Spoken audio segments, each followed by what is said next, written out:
It is stream time! Yay!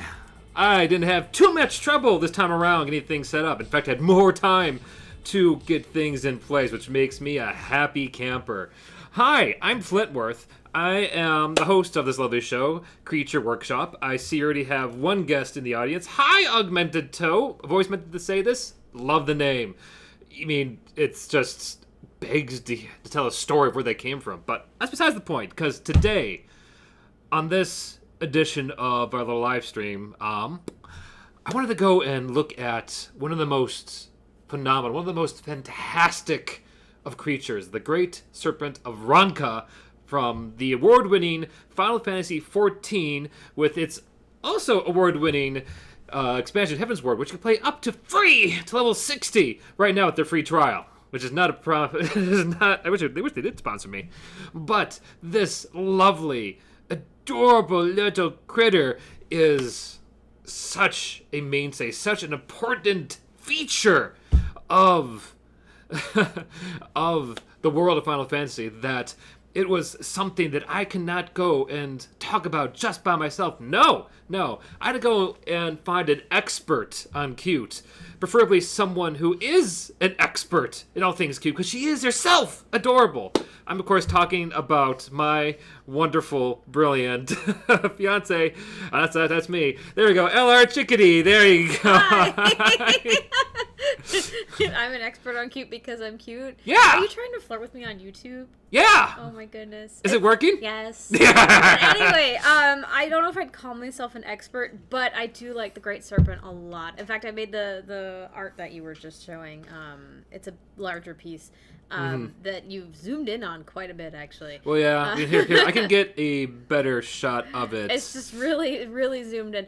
But anyway, that's my Great Serpent. Don't be fooled by his cuteness. He is all powerful and all knowing.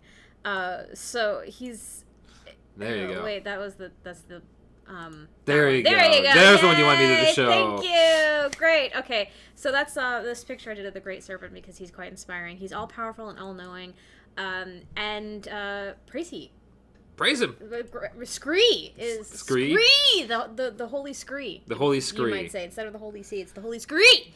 I would say. Anyway, so Great Serpent of Ronka is pretty cool. So why did you normally you don't cover like cute things. So why did you decide you wanted to cover the Great Serpent? Frankly, that it's because it was your birthday on the 21st. It's for my birthday? Yeah, good lead in. And also, I mean, we play Final Fantasy XIV all the time. Yeah, we do.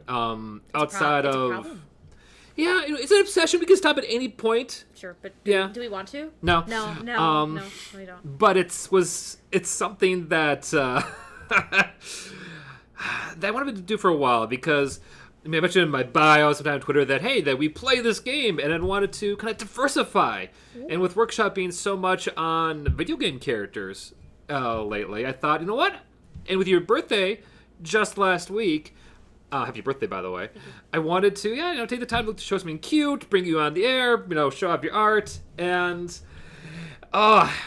just really go and have fun. To figure out how we can go and bring it to our crazy hobby, because we also do play a crap ton of D&D. And I see we have one of our friends in the audience here, Karen, who's Zeno. Hi! Hello. Thank you for coming in. We're talking about the Great Serpent of Ronka today and how to implement, praise him into Dungeons and Dragons. I think, are we focusing on 5e edition for this, or is this just in general? In general, I mean, the idea is to find, yes, to kind of mostly go and focus on like 5th edition, but my hope is to help people who, no matter what games they play, whether it's Kids on Bikes, Pathfinder, Witcher 2, just your imagination in the backyard, help bring this wonderful little bugger, because he's tiny, isn't he? He's about he's the size of this, he's maybe I would say a foot to 2 feet tall in this avatar that he chooses to take. The thing about the Great Serpent of Ronka is that he appears in this form for our benefit. He is all-seeing and all-knowing, and he appears in this wiggly, how would you say, girthy form. As Quinfort likes to quote, I have notes, because his true form is too terrible for minds to comprehend. So basically, it's if you looked at him in his true form, you would just suffer. By the way, Quinfort, for those of you who are not familiar, is a character from Final Fantasy XIV who introduces you to the Great Serpent of Ronka because he's the first one to notice it's following you around. And he sees it for what it is. Basically, a very all-powerful, all-knowing, honorable creature that seeks to tell you something and to help prevent a calamity. So the Great Serpent didn't actually start out that way. He used to be a very fearsome serpent that plagued the Ronkan Empire, which is where he's from. He's called the Great Serpent of Ronka for that reason, until he was sealed away by, the name is, I might butcher this pronunciation, Lotzadel? Lotzadel. I love how you have done more research on this creature than I have. Just let me do you a favor, all right? Yeah. And I'll introduce the serpent for you. So yeah, he's a great winged serpent. He was, and he tormented the Ronkans before being sealed away in a crystal by Lotzadel. I wrote this down. But over time in the crystal, he had a change of heart, and he started to use his powers for good. So he would use his all-power, all-seeing, all-powerful powers to guide the Ronkans. So he became known as the noblest of the animals and a protector of the Ronkan Empire as a result. So he kind of did a 180 after having some time to think in that crystal of his. He's like, think about what you've done. So now, and the Ronkan Empire is long gone. So now, I'm curious though, because I'm going to acknowledge a few things here. Sure. I did see that someone mentioned in the audience that he's kind of like a little tiny cute Cthulhu in a way, a little kind of like sort of benevolent, you know. I mean, he is a little bit at this point. He probably would be considered a little Lovecraftian because you can't look at him without going crazy if he's in his true form. But he never shows his true form. His purpose is to be adorable. Yes, but you should also respect him. You need to give him the proper respect he deserves. Hail the Great Serpent. Spree. Praise his wiggliness. Praise him. He appears in the form that he does, kind of to be an inoffensive, non-threatening form that can guide you and give you the information you need. Because it's kind of like how in the Bible, angels appear, and the first thing they say out of their mouths is "Be not afraid." Why? Because they've got eyes all over their place, over the place, in places they shouldn't have eyes, teeth where they shouldn't have them, and they're just really, really scary.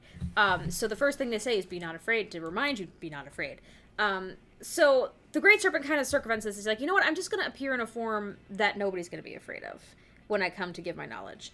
And so he comes down, but the problem is with this form, he can only speak in screes. So he requires an interpreter of sorts. And those interpreters are called, I'm reminding myself what they're called, hold on, Keeper of Whispers by the Ronkans. And Kinfort, what are you doing?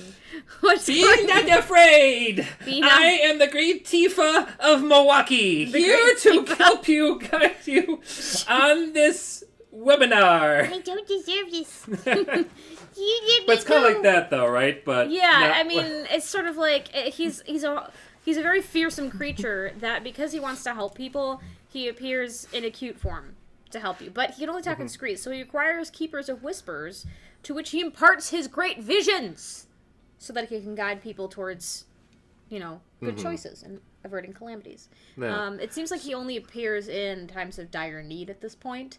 He doesn't just appear to tell you, don't mix your red and whites in the laundry! That's not what he's for. It's like, if there's actually something that you really need help with, an actual disaster, then he'll show up. So...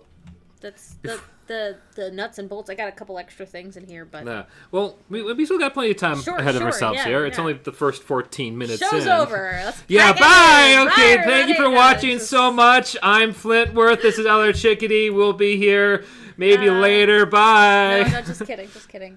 Let's talk. But this gives you some stuff to work with in terms of the legend, right? Yeah. That's the thing I was going to bring up, though, because what I love about the Great Serpent, and why I wanted to bring him on the show, so to speak, was because from like a DM's point of view, is that often we try to go and make all kinds of fun monsters, all kinds of fun NPCs, even just gods even.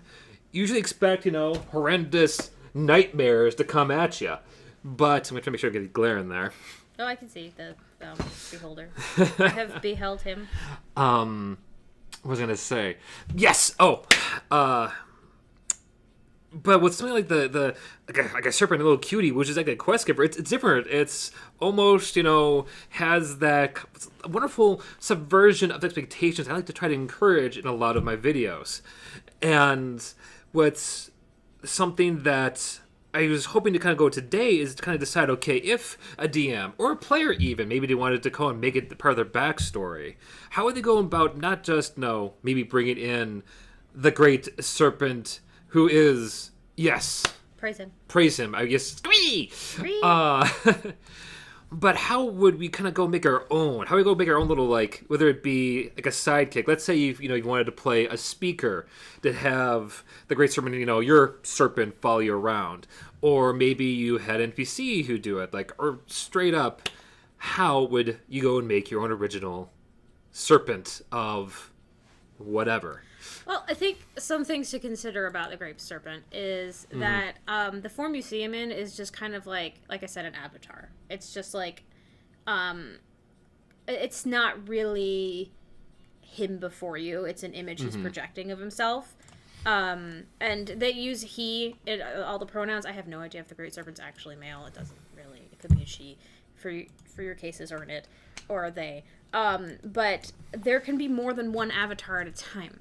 So you can have multiple of these little wiggly wobblies in a circle just hanging out. This is more like, I guess you could say, like a little messenger that has the essence and eyes of the Great Serpent.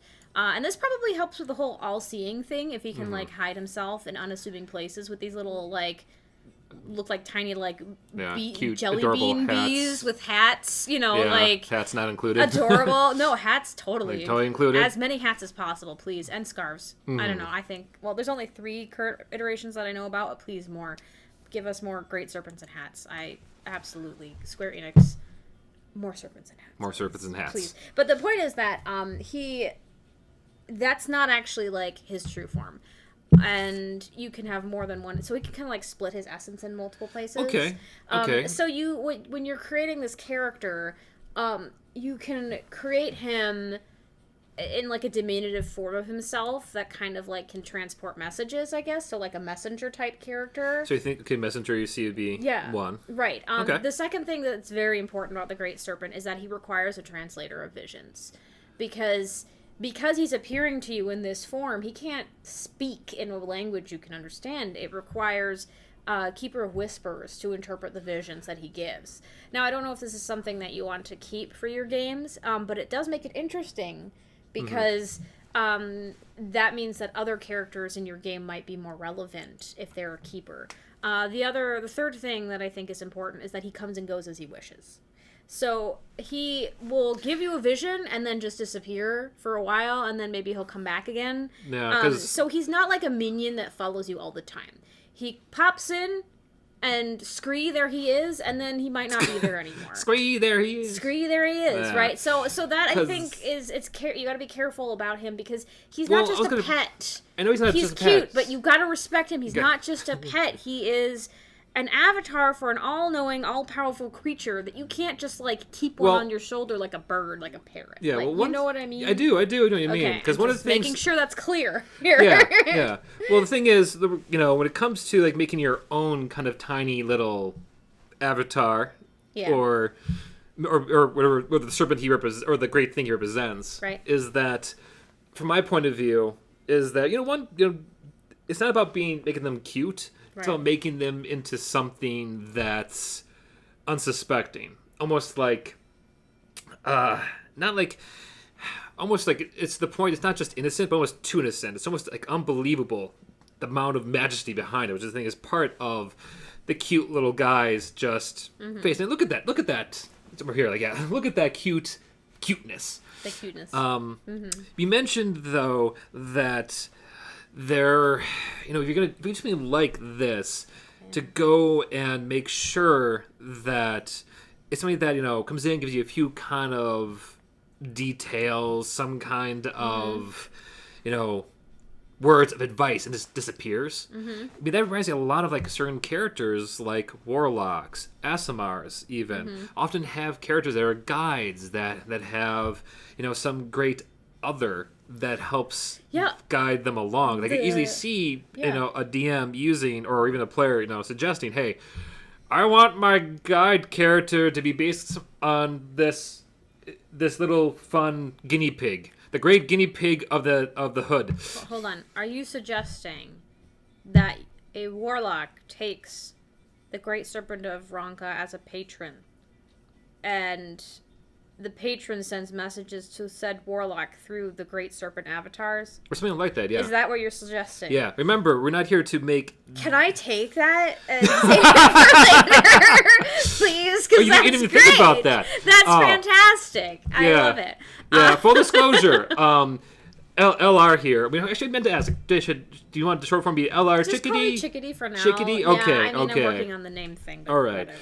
Well, that said... So Chickadee happens to be one of my players in my games. That's also why I wanted to hear it too, because while I can go and just talk up the DM side, I don't really have much on the player side, which is what I want to hear here.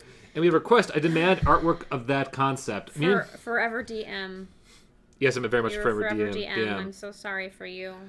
But I agree. I would love to kind of have artwork of a warlock. Warlock of the Great Serpent. Or something like that. Oh my lord! But I ask this, if you were presented with that to make a warlock of a great serpent, or even like an Asimar, and I had the DM being stingy. No, you can't do the serpent. You need to choose a different animal. What kind of animals would you go with? Oh, wait, just because it's a snake, or why not? I'd be like, why is a serpent bad? It's a serpent. This is my plug for us to suggest other animals you could use. Okay. Right, because we don't want it to be totally obvious that we're using the Great Serpent in our game. Well, it's not just about using the Great Serpent. I mean, you remember, we're here, we're helping people to be great, not copy. Here's the thing. Serpents, a lot of people don't find snakes cute. Snakes, the Great Serpent doesn't even look like a snake. He kind of looks like a bumblebee without any appendages. So really, if you just make an animal and make it ultra cute, you could just use anything you wanted. Really. Just make it super cute. Like, make it round and make it have, like, eyes perfectly placed. There's actually, and this is a bit of kawaii culture knowledge that I'm just going to do as, like, a segue here. If you line up the eyes as close as possible at the start of the mouth and bring them below half of the ratio of the forehead of the face, that's kind of like the cute ratio. So because it's like, it's kind of like how babies' faces are done, and we instinctively find their faces cute, like the ratio of the face. So bring the eyes down, bring the mouth up, and keep it below like the halfway mark. Yeah. That's what you're talking about. All right. Yeah. Okay. So we have the power of. Okay. So people normal faces are kind of like this. Okay. And I just did that real. Oh my god! I can't even say that. I have to do this. Hold on. Okay. Normal faces are kind of like that. You can kind of see that's not cute, right? It's just a face. Okay. So what you want to do with a face, if you separate it into quadrants. I'm just going to do this. Of a face. Okay. To make something cute. So you see that's the quadrants right there of the face. Okay, you see the up and the down. It's so bright. Well, here. I got this. I'll try the other camera. Okay. So you see those quadrants? Yeah, that's much better. Yeah. Okay, now give that to me. Okay. So the closer you are to like putting the eyes on this line, where the mouth, like smushing those together, you can create something that's cuter. So do you see how that's cuter than the first circle that I made? And how that kind of looks like the image of the Great Serpent of Ronka? The right suck? There? The cute. No, it's not suck. It's just normal. It's just the cute. A normal face. Yes, cute. normal's boring. So you can create variations on this. So you can have. So you can apply this almost like any kind of animal? You could apply that to any kind of animal, yeah. But usually like baby animals, so like kittens, puppies, little tiny baby birds, I guess. Those are like obvious ones. But you could even like take a small crocodile, I would love a little that. turtle, I guess, a baby turtle. You know what? I'm gonna do this now. And This just is make it round and cute and ridiculous. Yeah, I'm gonna say this. Now this is my idea. My true Okay. OC, no one steal. No one steal. That if I was gonna make a character like this and have it be like the Great Serpent and all that. Okay. There's only one choice. There's only one choice. What's the Schnapps? No, hang on, What hang are on. you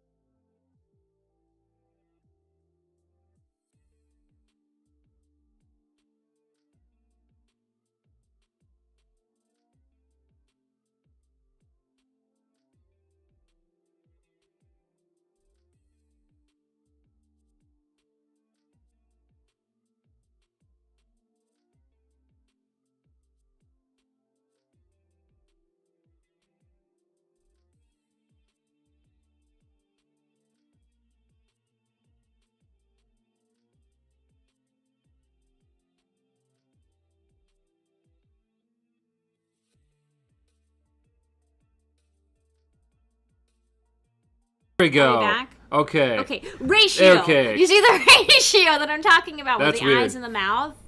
Am I right or am I right about kawaii and the Yeah. science of cute?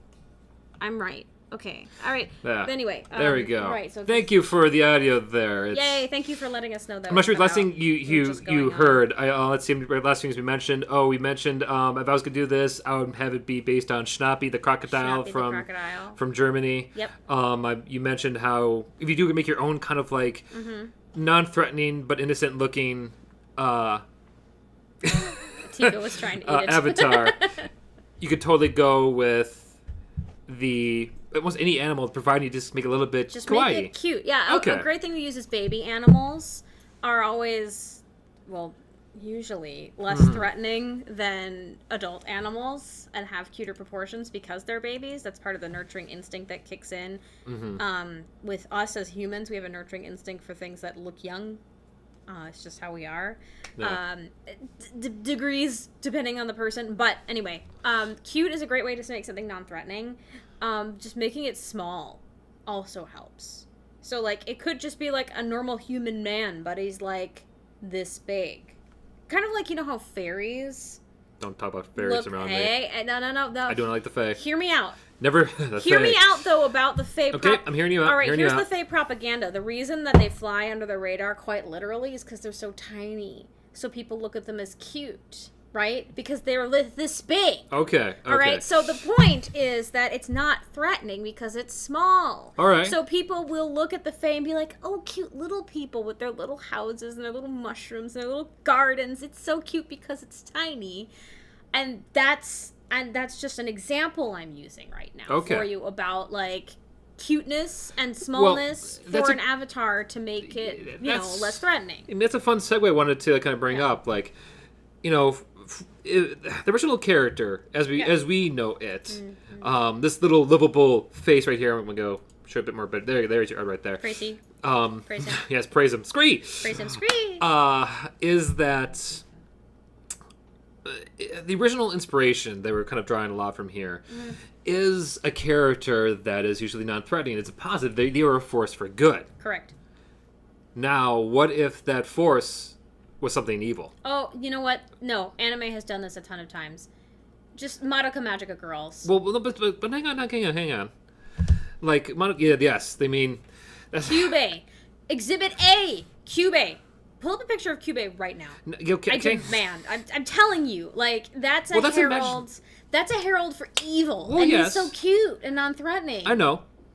But I guess for me, I thought it'd be kind of, a fun, quick, like, segue. Did I ruin this for you? No, you didn't. You didn't ruin anything. It's a workshop here. We're workshopping ideas. We're brainstorming. If you think it's too much like, Kyubey from Madoka Magica, here, let me go and get up the little picture for of himself. Kyubey. Spoilers for an anime that came out ages ago. I mean, he's in the first episode. I won't, like, explain his role, but, like, he is sus. And the further you go into the anime, the more sus he becomes. Like, in the first episode, you're like, oh, this is a cute little creature. And then by the end, you want to freaking, like, strangle this So she cute is referring creature. to this little jerk right here. He's so evil. You know, I feel like I have to go and like maybe put a pin on Put a pin him in Cube. for later. But I'm not wrong here. But seriously though, like, I mean, just for a brief discussion, that does not make him Cube, because Cube is something that's entirely else in my opinion. Okay. Because Cube is not a piece of a greater whole. He's not an avatar. That's true. You're right. He's not. I just love the idea that having your villain being this, played to be this big, scary bad, walks in, big, tough chest, dead eyes, his kills tied around his belt. And he goes like, you know what? I'm going to have to punish you for ruining my plans. Give me 2 seconds to consort with my avatar. And suddenly you see like this, whoop, cute herbal thing to pop on their shoulder and just, yeah, I will eat their skin.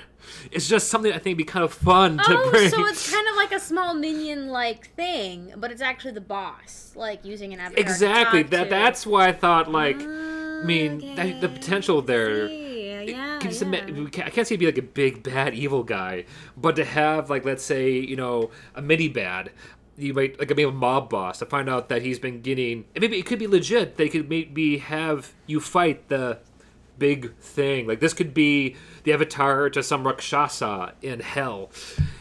I think it'd be great, kind of like a double fake out. To think, oh, that mafia boss was totally insane, talking to a tiny little kitty cat on his shoulder. To reveal later, oh wait, no, that was actually, real. But I think they would get away from the potential of having anything like that. Because I think it's more fun from a player to get, to have all of your advice, all of your great adventure hooks to come from a serpent, from an avatar. From a small little being. Yeah. From a little boy. Now, here's the other thing I should have mentioned that is important to mention. Everybody, up until like halfway through the quest lines that the Great Serpent is featured in, thinks Quinfort, who says, oh, this is the Great Serpent, and I can hear what he's telling me. Everyone thinks he's totally out of his mind. Okay? Because they're like, that's just like a wiggly creature, and he's not saying anything but scree, scree, scree. What are you talking about? They think he's crazy for like the first half of it until they meet somebody else that corroborates his story who wouldn't possibly know anything about it. There he is. So that is an interesting idea to, there's the double-edged sword. Sure, this creature's giving you information, and you can try to share it with everybody, but are people even going to listen to you if you tell them, well, I got this from this wiggly cat over there that has like too many legs and 3 giant eyes and looks like a baby? And it's like, what? No, why? Why would we listen to that alien-looking thing that's weird? It doesn't even say anything. You're nuts. It's not an all-knowing creature. Fair. Weirdo, right? So then But let me ask you this. Yeah, sure. Let me ask you this. As a player, if I was going to go and start this great grand campaign, Sure. and you go out into the woods, you meet a guy who looks like that. Sure. Okay. And I'd say you suddenly see a little adorable rabbit. Talk to him. Sure. And he then goes and beseeches to you that the great hare has decreed that this is fate, you've all met up, and he needs your help to fight some great evil that's happening in the woods. As a player, an experienced player, can you tell me straight to my face, would you question any of that? Well, I would. I would be like, insight check, please. Like, oh, come on. Like, no, but that's the point. It's like, are you crazy? Are you? True. Rabbit was probably a poor choice. Are you? As like... Karen pointed out, Monty Python has shown that little tiny rabbits may be the poor choice, but the point still stands. Like, the whole kind of Boblin the Goblin kind of factor, I think would be something that you have to consider. Because I think for me as a DM, I would worry that at least a few of the players would be like, already like, yep, totally for it. I mean, some people would absolutely. We have Gremlin players that are just ready to go. Like, they almost need no excuse the more ridiculous the excuse to jump into danger, the better. So if you've got players like that, True. That's fine. Just have all of their orders come from a tiny little rabbit. Then everyone else around them can think they're crazy. Right? Yeah, right. You know, you are not wrong. I mean, but the thing is, it's like this idea that there's a little bit of doubt in the visions you're getting. Because you're not entirely sure until later that this is a legitimate thing. You're kind of humoring the guy in the first part of this quest. You, as the player in this situation, in this quest line, are not sure. But you're just, all right, let's give it a shot, see if he's right, and he was, which is great. But having that be something that if, as a player, you take on this creature as, like, your patron deity and you have to deal with this all the time, that could be something. Or having that kind of snag in your campaign if you're using it for, like, the avatar of a villain or as a herald to your players to give them some advice that they may or may not appropriately take. It's not coming from an ordinary type of source. True. So, I do want to acknowledge one thing the audience has pointed out that they could see this working like how I suggested earlier. What's that? Was Dr. Bigglesworth from Austin Powers. Like, yes. Oh, the cat is the true mastermind. Absolutely. Yeah. I love that thank trope. you. Yeah. Apologies if I butchered this. Ataraxia? Ataraxia? Yeah, cool name. Ataraxia. But that's right. That'd actually be a good way. That'd be exactly what I was referring to earlier. With the villain, yeah. You true mastermind is the small cat. Yeah, you kind of mix in a little bit of, which I think it was done before, but having like set up your villain to be like something like Dr. Evil or Ernest Stravo Blofeld from James Bond franchise, and Little Cat. To reveal not only was that cat actually the mastermind, but was a greater part, bigger, scarier thing. It was a good way we could do it as well. Because a lot of times when they do that trope with the small creature was the mastermind, the excuse was that the small creature couldn't do all the things it needed to do with the small form that it had, so it took on like a human minion kind of to do the thing.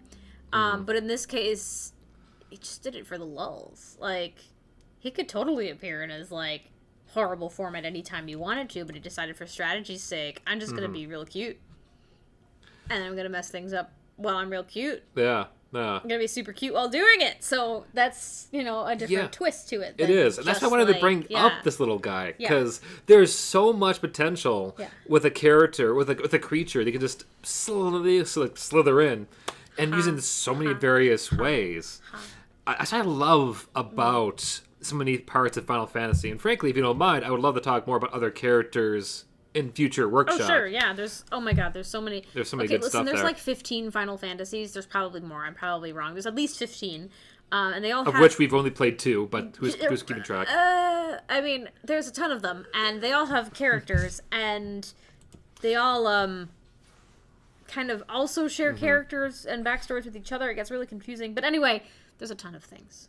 Yeah, they do really great storytelling and really great character building in a lot of these games. So I'm down. You're down, yeah. Yep.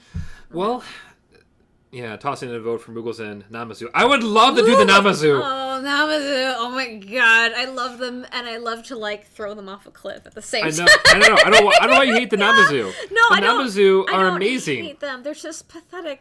They're little. Look at pathetic little beans. Look at this dork. He's a dork. Look at that dork right there. Look at how can you hate that face? Listen, he's definitely a dork. Also, yes. One of them tries to swindle you. Like, the first time you meet a Namazu, he's trying to swindle you. So yeah, I'll punt him off a bridge. Sure. Also, there's another quest where Namazu literally does some land diving to try to because of some. I'm trying to invent flying? Yes? Listen, no, it's for some, I can't remember. It was for this festival, and he does some land diving. And he doesn't even remember to clip on his, like, ropes. So he almost falls to his death. And he does this multiple times. I am trying to master the art of flying by throwing myself at the ground and missing? Yes? They are dumb. I am not dumb, I am innovative. No. Why do you hate innovation? Yes? I don't hate innovation. You just need to remember to clip your harness on so that you don't fall to your death. I need no harnesses. I just need to believe. That's not how. Think happy thoughts. That's not how it goes. That's All right, we're getting off track. That's not even how it went. Yes. Oh my god. Namazu. They are. Oh my. They're the best. They can't do their own work. They make you do it all for them. Moogles too. Moogles con you into doing It's all like kinds you're of stuff the for them. hero or something. Listen, okay, there's Like you need to come and help save the day. save the day by delivering letters. Yeah. I mean, I guess. I mean, the mail's important. It depends on the anime you're watching. But the point is, like, a lot of times they'll make you do busy work because they just don't want to do it like themselves. you're playing a video And game and you're you a hero. do- You'll do it, right? Quests and stuff. I'm not saying we're not going to cover them, but Oh, we're covering them. yeah. I might dress up as one. I might need to find a mask for it. Don't do that. I'm gonna do that. Don't do that. I'm gonna do the whole thing with an Namazu mask on. You're gonna do it with the voice the entire time. You will have to do that episode alone. No, I won't. You will. I'm gonna do that on my birthday now. Oh, you'll have Tifa. That will be good. I'm gonna make that my birthday workshop, which is coming No. next month. We're gonna talk Namazu on my No, birthday. we're doing Yes, something on yes. your birthday. You're fully booked. I'm gonna pin that You are in fully- for later. you're fully But booked. the Great Serpent of Ronka. You're fully booked on your Let's go back to the Great birthday. Serpent of Ronka here. He's trying to help me. He's torturing me, guys. No longer wish to be here. Too bad. No. Because you're adorable, and I love you here. You Love having you you like here. to needle me. Yes, You'll yes, I needle do. me so much, you'll needle me a whole new suit. I love that episode of Brooklyn Nine-Nine. Anyway, right, Great Serpent of Recently Ronka. got into Brooklyn Nine-Nine, Back which is to another topic. show I would love to kind of go and look at for D&D What? ideas. Really? Oh, I Yeah. guess character dynamics. Character Yeah, dynamics yeah, and the it's plots, but writing that's of character another dynamics. day. But yeah, Serpent of Ronka. Serpent of Ronka. Okay, so another thing I forgot to mention in my notes Okay. is that he's based off of Mayan, Mesoamerican, and Andean culture. A lot of Ronkan stuff is. So my theory, we never get to see his true form, but I'm guessing he's based off of one of those like Mayan snake gods. And that's kind of the form he would have. If you ever so choose to like depict the form, it could be something similar to that. It's just kind of like an offshoot of that idea. But the Are we like talking about like Quetzalcoatl? Quetzalcoatl, yeah. Quetzalcoatl, that's what I said. Yeah, it could be kind of like a Quetzalcoatl. Like from thing. Dragon Maid, Quetzalcoatl. Not that kind of Quetzalcoatl. No, not that kind. Not that kind. No, we're talking about the No. actual dragon, like dragon. fearsome teeth, scales everywhere, will rip your face off, Quetzalcoatl. Okay. That okay. one. Not the big no. fire sacked. We're done. Done. Got it. Done. This conversation about that Quetzalcoatl is ended, and this other Quetzalcoatl we're putting on the table. Okay. Very But, cool. Sorry, my apologies. Continue. Very cool because a lot of D&D monsters and creatures are based off of Celtic and Western folklore. So getting to see other creatures from other cultures Agreed. is fantastic. So like I Agreed. know like the in the other campaign you're doing, you included Kappa as a monster that just showed up because like basically you're in your fantasy version of Japan right now, so you're including all kinds of monsters from that area. In Asia, yeah. Right. So if you wanted to take a creature and actually make this a creature, you would probably want to pull from folklore in terms of its design from Mesoamerica and the Mayans. That would be a good thing to pull from for that. Now he's flipping through his giant creature book. Yeah, because one of the which plugs... he doesn't let me look at. Never, because that would be spoilers. Yeah, so But yeah, if you do, actually, speaking of kappas, if you're doing a run them ever, a variety of various of creatures from Asian folklore, the book Creature Codex has a ton of them, including my favorite, the kappas! I want to see that. I want to see this book. It looks There. so good. Like, I want to see the designs in there. It looks really cool.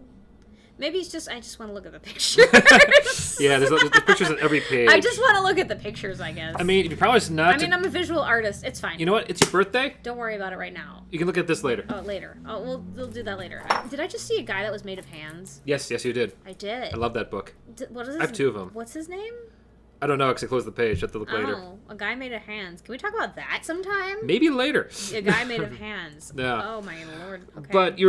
But yeah, you make a great valid point when it comes to if you're trying to make this character come to life, is to actually look at the inspirations that inspired Square Enix initially when they made the boy himself. The boy. Praise him.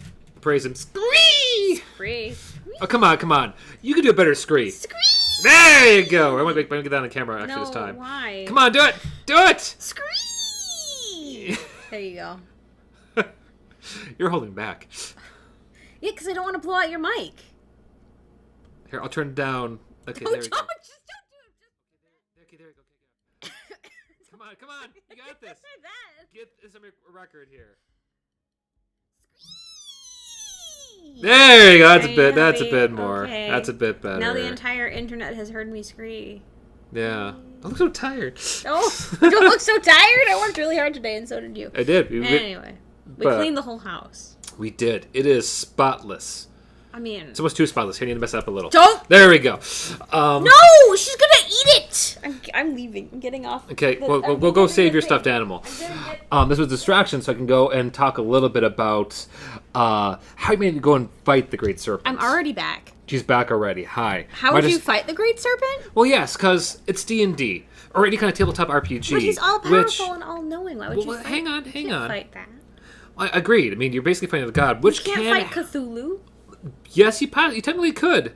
You can fight gods in D&D and other tabletop RPGs. So it's something we need to consider here in this conversation that God. if you do go and have to fight the little guy, or even what the little guy represents, I had to ask. That's why I brought all of Your books. my books. Can't see all the books. He's just putting them in front of himself. Hang on. But Lift him. all my my favorite monster manuals. Can I help you find something? Maybe, or Am what I they allowed to leaf through these books and help you find a giant serpent? potentially. But I also was going to say, like, in general, I mean, look at these in a second. Sure. Like, how would you set up that kind of fight? Like, one of my first ideas was, simply, do you have a moment of, like, oh, the heroes are struggling, and their base is being invaded, and the big evil buffoons or minions or whatever come into the altar, the safe space that the serpent or avatar, we're going to say, is normally kept. They all look down at this adorable little thing. Use the cat here again. I need a Great Serpent plushie. I'm sorry You I don't do. have one yet. You have Alpha next to you. But it's not the serpent. Oh, fair enough. But just picture that. The shape is more correct on this. Yeah. But just imagine, though, like, all the villains come in. They look, they know most of the party's been beat up and just destroyed. And they see this little tiny thing look up at them. And as a DM, do you go and, like, break out a scene that you might have seen from, like, Monty Python's Holy Grail with the killer rabbit? Or do you just do something else entirely? Like, I'm inclined to find somewhere in this book, like, an angel that does some kind of, like, holy, radiant wave that doesn't really, like, get physical. It just kind of, like, floats up in the air, much like your art, and just, like, cries out and just radiantly wipes the room. That is kind of like the Great Serpent's attack. For the mountain Final Fantasy that you get, he's kind of in a jar for some reason. I don't know why, and you ride the jar. But the effect that can happen is that he can kind of pop out of the jar, and then, like, this pattern appears around him, like this symbols around him, and he pops out and he wiggles and his eyes glow, and it's like like light spewing forth. And it's also kind of singing at the same time. Because a big theme of Ronka is power of song. See, that's the jar you can ride. That's the jar, It's yeah. also super cute, but, like, It is, the and effect ridiculous. is really, the effect is really fun too. I don't know if they have a shot of it.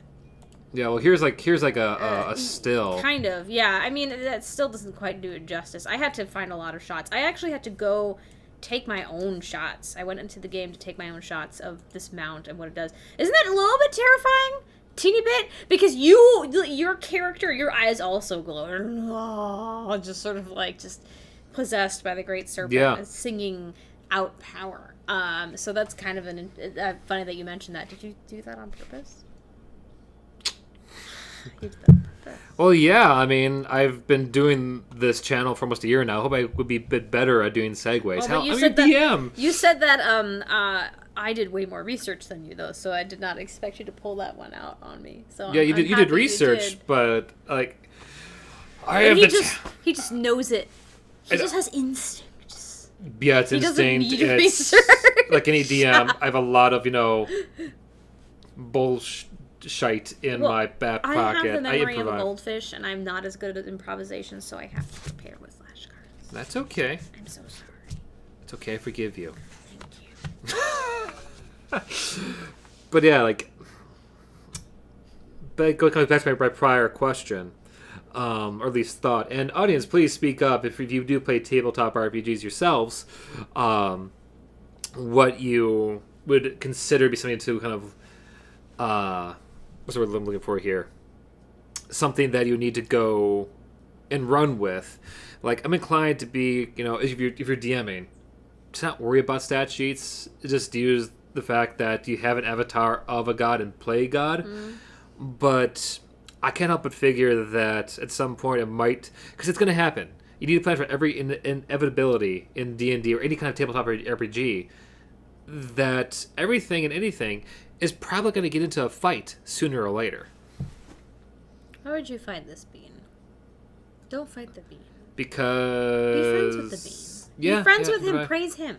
Don't fight him. Praise him. I don't... Well, because, villains be villains. Everybody gotta fight all the time. Can't we find peaceful solutions to things? No, I agree. It might just be a case. I mean, Augmented Toe, once again, fantastic name.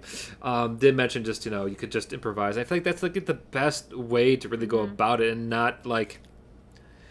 I guess you would definitely have to go and make sure to not overstep your powers. Yeah.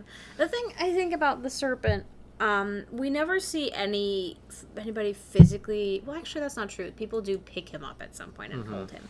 But other than that, people don't seem to physically interact with the avatar, the little bean creature, very much physically. So if you were to, like, punch it, I don't know what would actually happen. My theory is that because it's just an avatar and can, like, appear and disappear at will, it can kind of just go and be gone. So even if you tried to attack it, it would just... It's kind of like, I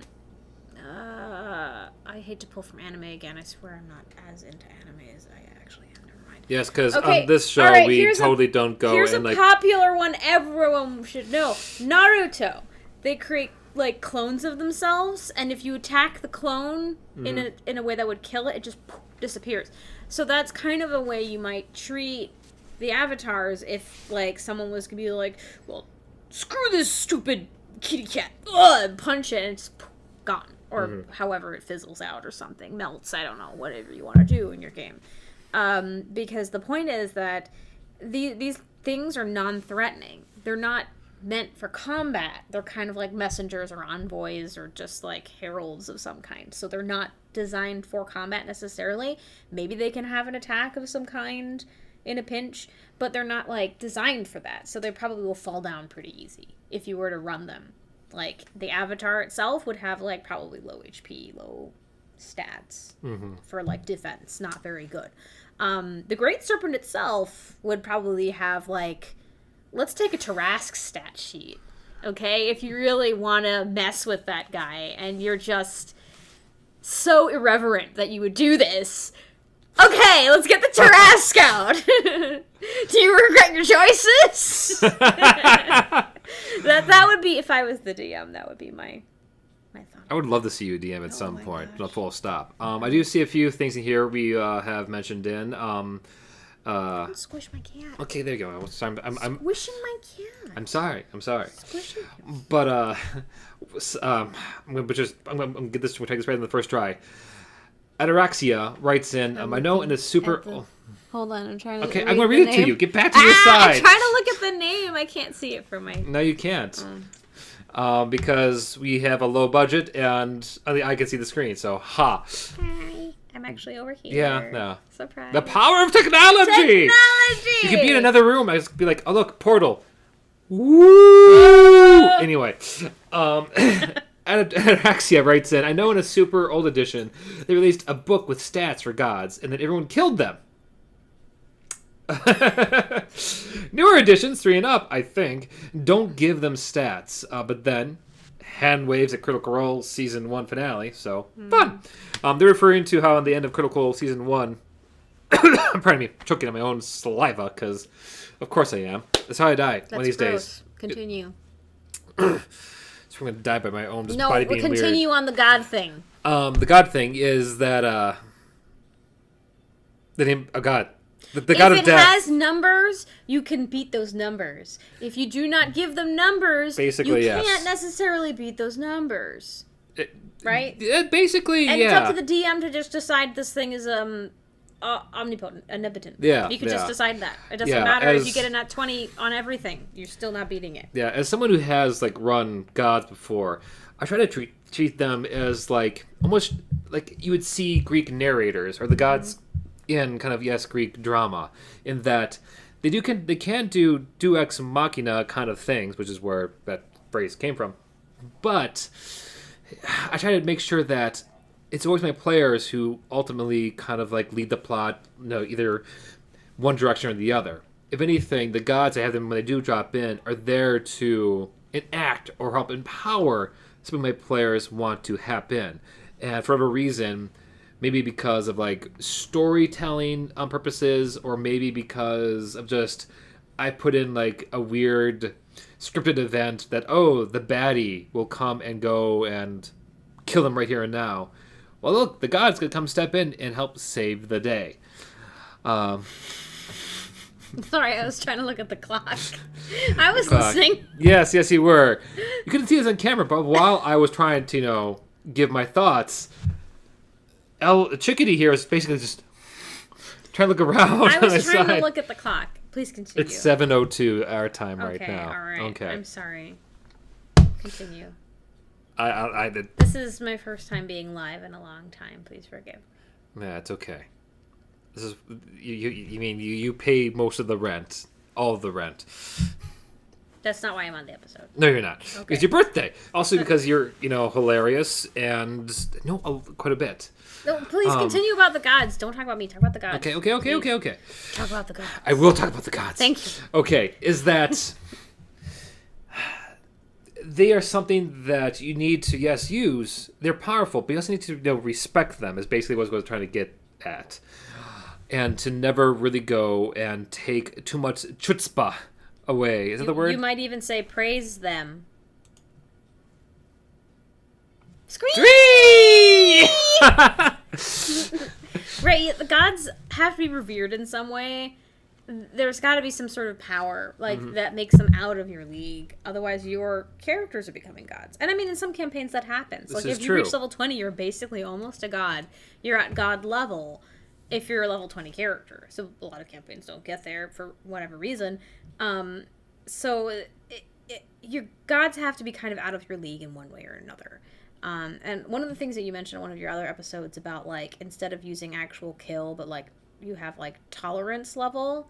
So that'd be the Jurassic that was Park. the Jurassic Park episode, because you don't want them to Park. actually kill these creatures. You want them to beat them in combat is a tolerance level is met. So you beat them up enough for them to be okay, that's enough. I'll give you what you want, or here, have this thing. Another thing I'm thinking about is in Final Fantasy, where you actually do get to fight some gods.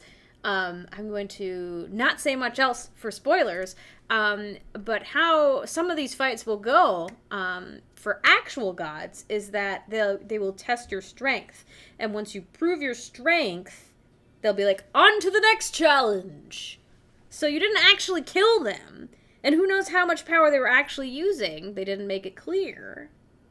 But you still got to tussle with the god, which is cool. That's a good point. That's a good point. Cool. I'm talking about the Agalia raids. Yeah. You are. Which are be fun to bring up. Which is some of my favorite raids. I love them.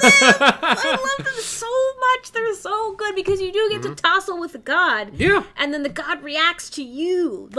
One of the gods is you've done really well. Here, have a reward, and then he gives you attack and defense up, so he makes you stronger. Exactly, Fight him and for the rest of the fight. And I'm just what? And look at those cool. at those fights, because you're right. Yeah, that's you're right. Cool.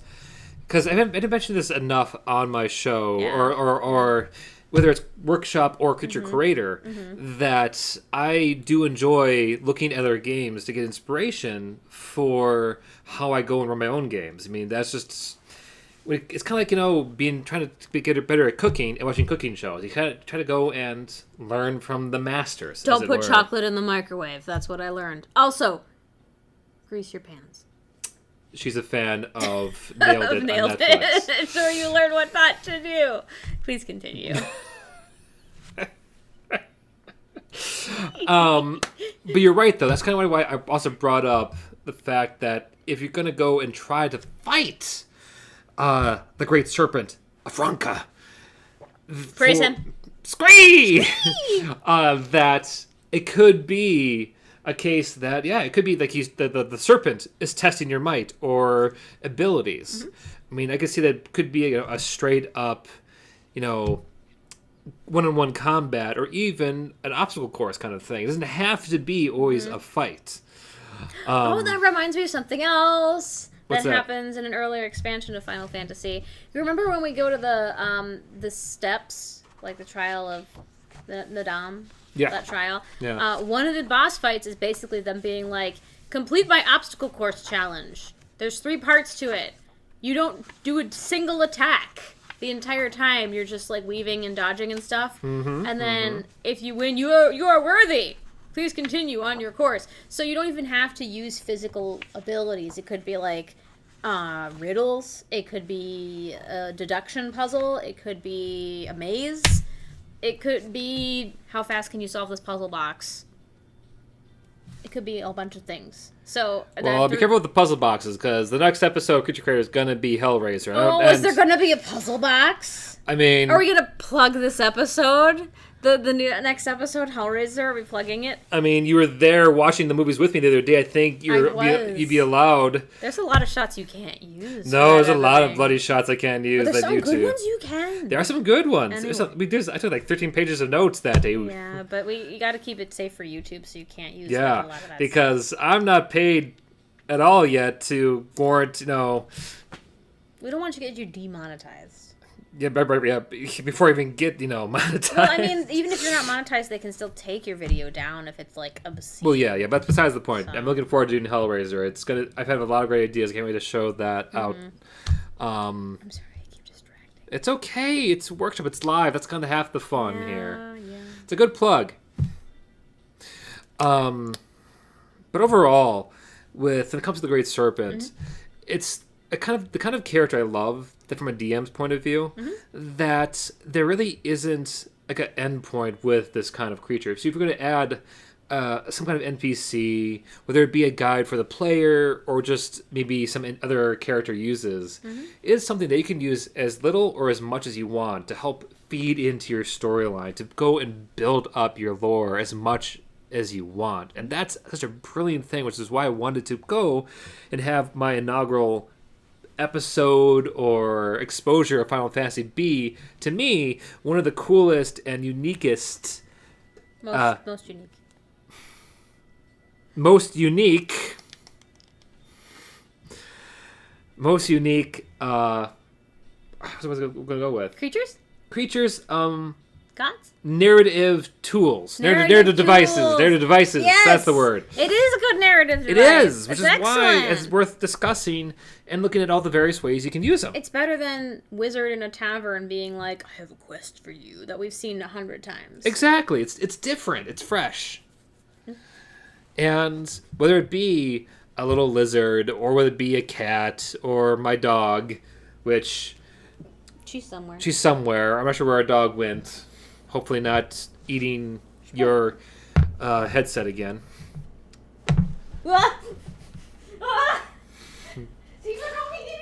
I'll bring it to me for the moment. That hopefully she.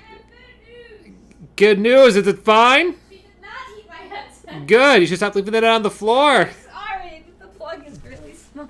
Yeah, I need you to longer cord. Welcome back. I'm back. I'm sorry. I'm back. This is a good segue, because the last thing I think it's worth, bringing up, that'd be fun. I would love to hear your thoughts on. Sure. Whether it's you or the audience, is that and you having an avatar character, it's not all just, pushing the story along or having battles. When you have a cute, adorable little thing like that in your story, you can have and play up fun, just basic slice of life kind of shenanigans. The hats. This is where the hats come in. Sure, the hats. Give them a hat! But I'm talking but more about this is just like, dress up. Like, you've done the whole serpent storyline on Final Fantasy, right? Yeah. Okay.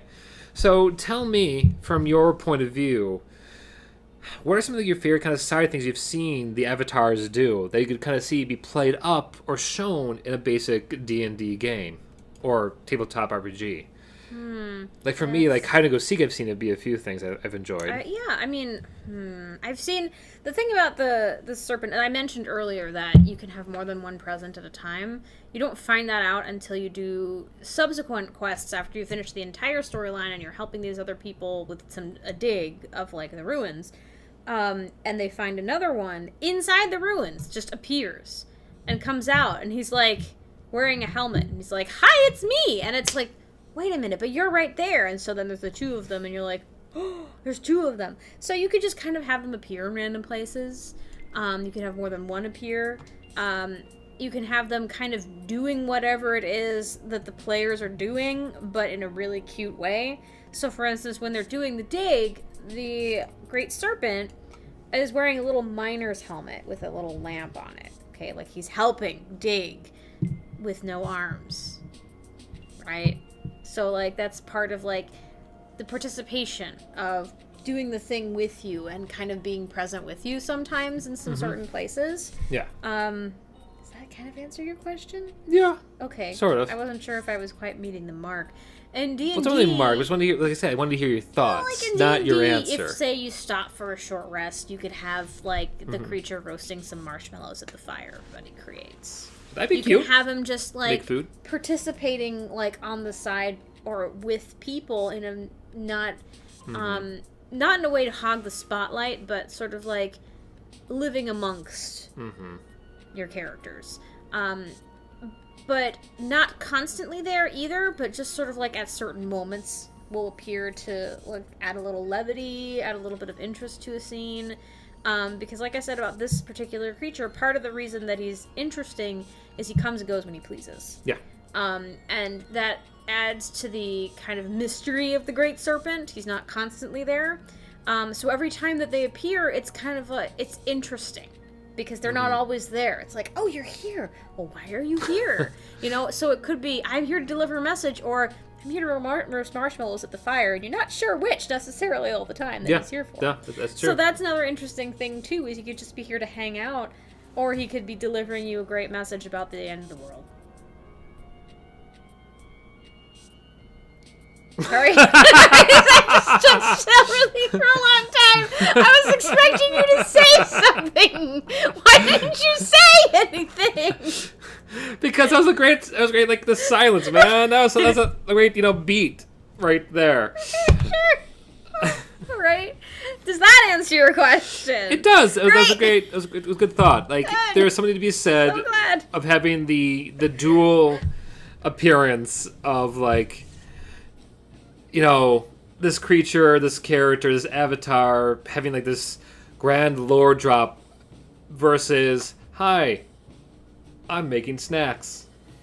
You just make it a sandwich. I'm just making a Sammy. I'm here to make a sandwich. I'm not doing anything useful right now except being cute. Yeah, and there's nothing wrong with that. Nope. Not a thing wrong with that. That's right, because creatures exist outside of being useful. They just exist. Mm-hmm. And this also goes into human philosophy. We do not exist to be useful. We exist to exist. We exist to be. So we're not useful all the time, and we shouldn't be. So why should any other creature be useful all the time? Sometimes a creature can just be a creature. So having it do creaturey things, like if you're using a little puppy as a herald, maybe it rolls around in the grass because it has a scent that it really likes, or maybe it's stealing somebody's socks and chewing on them. Like, that's never happened to me in this house. But anyway. You could just, like, and this is, I think, something important about your characters, and that I think a lot of people like to explore in D&D, aside from the combat, is just characters being who they are. And how part of this character being cute and who it is just let the character be cute. Like, that helps up its innocuousness, is just letting it do something cute. Innocuousness.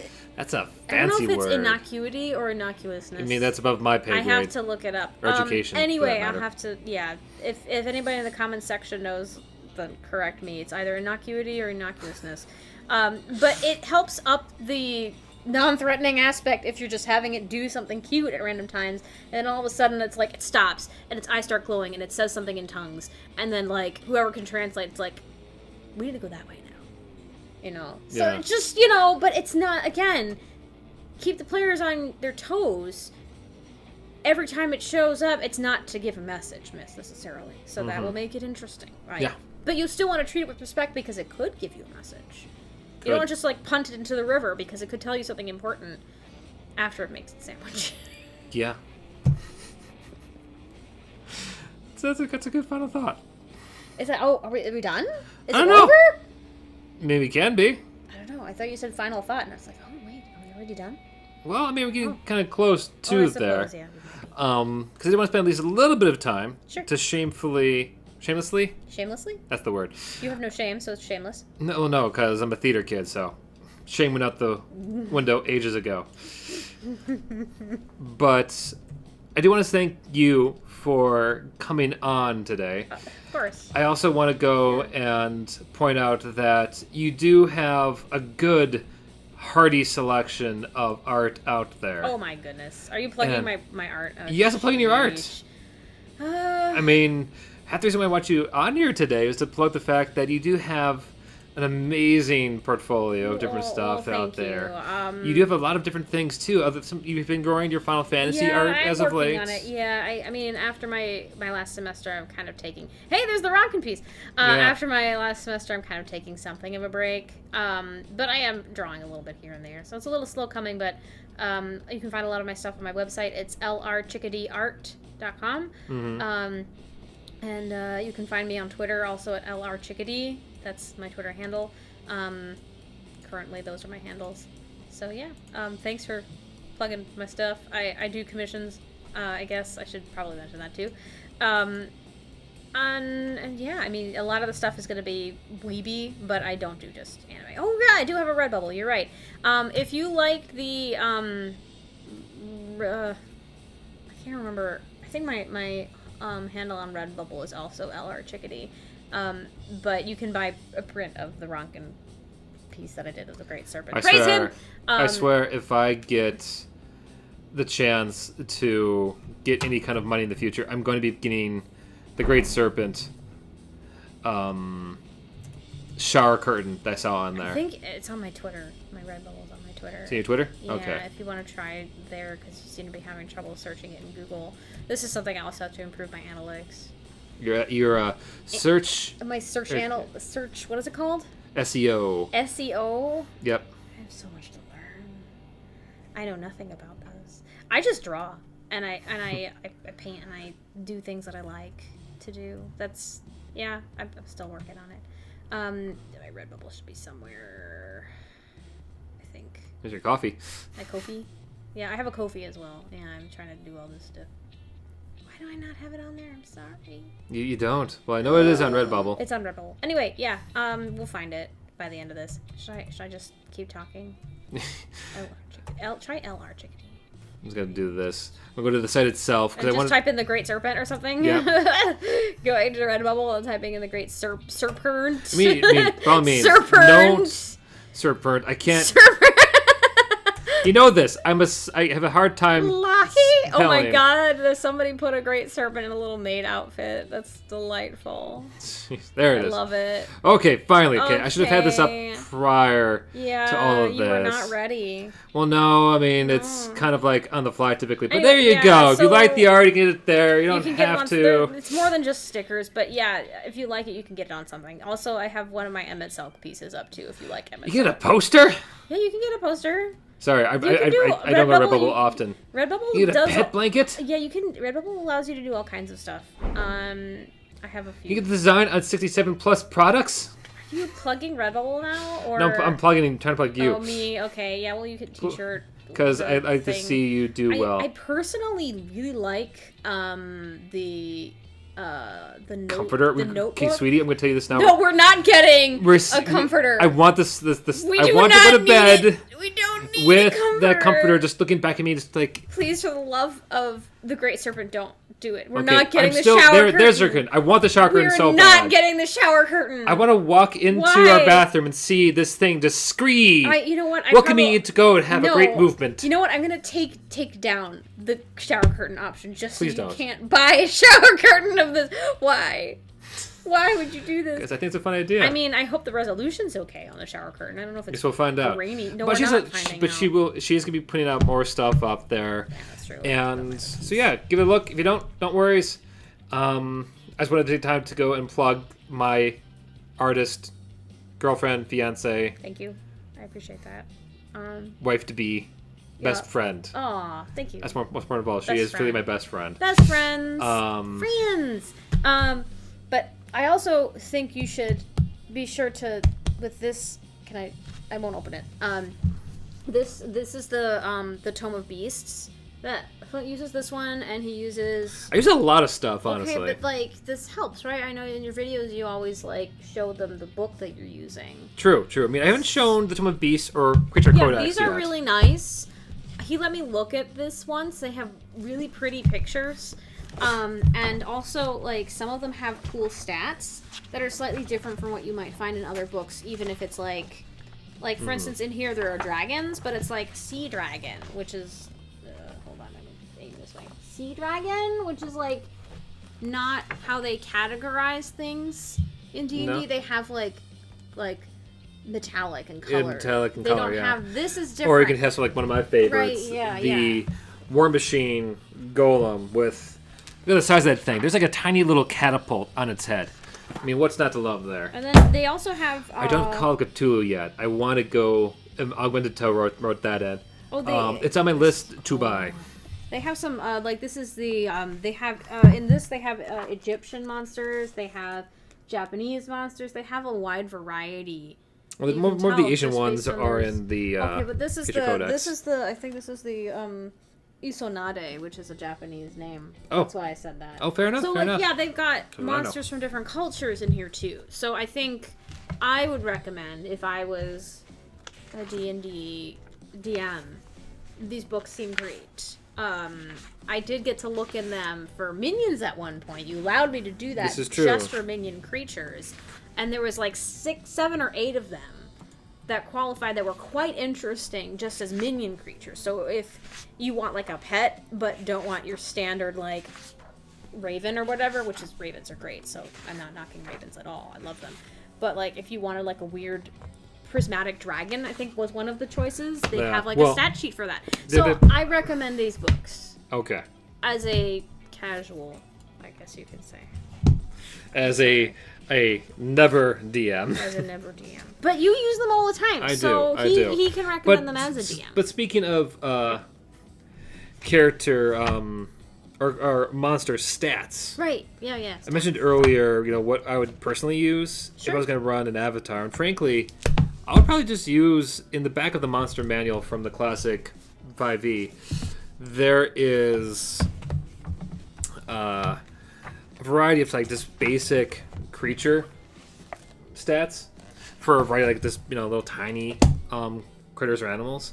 I'll frequently use that for most of your basic kind of interactions in the game, because for one, the avatar itself wouldn't have the power of its prime being. It's not like it's non-threatening. So like I said earlier, maybe they can do like an attack or two, but they're not meant to be like a fully sustainable combat form. Oh yeah, So they're not built for that. So they're kind of. I guess my point is that unless you go and improvise something in that way, you can always make sure you kind of curb yourself before you wreck yourself. But more importantly, check yourself before you wreck yourself. Yeah, but more importantly, you'd also have something at least have as a basis for other things like size, weight, and Sure, like there's that the house matter. cat. Like they have a stat for like a house cat They do. in there. You could just use a house cat. exactly.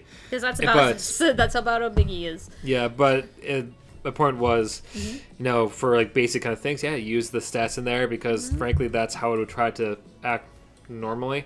Sure. But when it comes time to do great cosmic acts of godly power, that's when you break out the DM improvisation.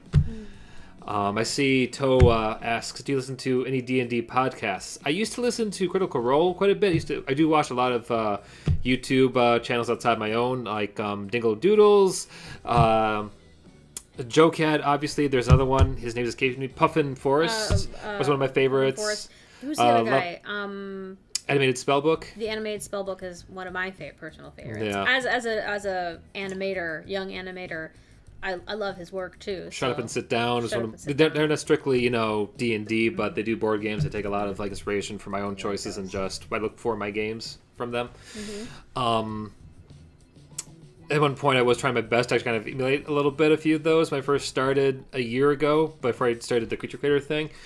But yeah, no, I do love to get from other places. I tend to not look at podcasts too much, mainly because when I started to run 2 games at once every month for almost 2 years now, I get to the point I had so much D&D in my life that I just kind of stopped. You need like a break. I need a break from D&D. Like so it's one thing when you run so many games. There's also listen to people play games. It's not something you just do casually now. It was a lot. Too much D&D. I needed a break. A little different kind of DMing. Like Blood on the Clock Tower is like a game master type game. Yeah. That has some D&D type elements, but it's not D&D. Mysterium, Treasure Island. Yeah, so a few. we're There's a few. also big, especially you, board game aficionados. Oh God, yeah. So that's another way in which we can, We try. play around with an experience without it being D&D, so it doesn't feel like everything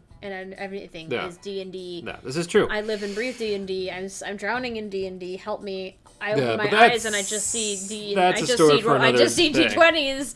I open my eyes and they are D20s. Like that's yeah. Yeah. I went a little far with that. A little bit. Okay. It's okay. Getting rambly. It's all right. I love you. Oh, I love you too. And we love you out there Yeah. as well. Thank you so much for you. listening in. I think we get a good stopping point because you're going to get, like I said, rambly. And suppose, yeah. I don't want to talk ears too much because, well, it's the weekend. It's, Friday. And, yeah, you should go enjoy it. You should go experience it. Yeah, if you're watching this live, if it's dinner time, go eat something, and enjoy your Friday. We're gonna do that probably soon. Yeah, go drink some water. Drink some water, hydrate or dehydrate. This is a threat. And if you're watching this not live and watching this recorded later on, hey, thank you for watching it here to the Yeah, end. yay! We appreciate it. Thank you for going back and watching this. Also, hydrate or dehydrate. You can always drink more water no matter what time it is. Like, Yeah. very few people die of drinking too much water. There's like only been a couple people, but that's a story for another time. All right, I didn't set up this this last thing properly, so I'm just gonna do this. What are you doing? Oh, Look hi. here. Hi. Ah, my space is being invaded. I've invaded your camera. Hi. Ah, Thanks again so much for watching. you for tuning Appreciate in, your guys. here to the end. If you have any other requests to have us talk about other Final Fantasy characters, please Do you want me to like? let lean us over a know. little No, more? you're good. Because You're good. kinda not in Let's the get this light. guy out of the way. No, no. it's not in the light very much. You're just okay. it's hard for you to. Okay, there you go. That's better. Let's Okay, there. pretend All right. pretend we like each other. No, get over here. Like each other. We're getting married. Right, then get a little closer. I'm trying Here, to. Come this way. See, now your face is illuminated. Thank you for making me thank you for getting my good side. You're welcome. See, Okay. I'm also framing it, You are framing it. so it looks good on camera. Hey, you want to tell them to like and subscribe? Oh yeah, like and subscribe. I'd really appreciate it. Flynn would really appreciate it. Yeah. We recently reached 200 subscribers, which is like crazy because we had like 0 a year ago. Yeah. That's crazy. Yeah, so every like and subscribe is fantastic. Yeah. If you don't, that's fine. But we'd love you to tune in next time too. Next time, do you know what our next live show is going to be about? Next week. Next live show. Yeah, or is it something we don't decide? Oh yeah, I decide. The next creature workshop, I'm planning to actually go and talk about Super Mario. I was requested not too long ago to look at some of the enemies from the Mario verse. Okay, yeah. And I wanted to go and talk about the Koopa Troopas, maybe some Goombas, but more importantly, last week I talked about a Cuphead, and I mentioned a few thoughts on how you can go and try to run a platformer. Mm-hmm. Well, now I want to go and actually talk a bit more thoroughly about that. I have a few more ideas because if you're gonna do Mario enemies, you need to have some proper platformer jumping done to make it to recreate it properly. Pits and stuff. Well, that's a different kind of enemy. That's a trap. But point is, yeah, next week Mario enemies. Hope to see you there. Yeah, we love you all. You said that. Well, say it again because I love them that much more. We love you! Yay! All! Yay! All right, I need to go to the other side. Other side. See you next time. Back to your side. Back to my side. Bye. Bye. Goodbye now. Goodbye. Goodbye. Goodbye. Wave. I'm waving. I'm waving.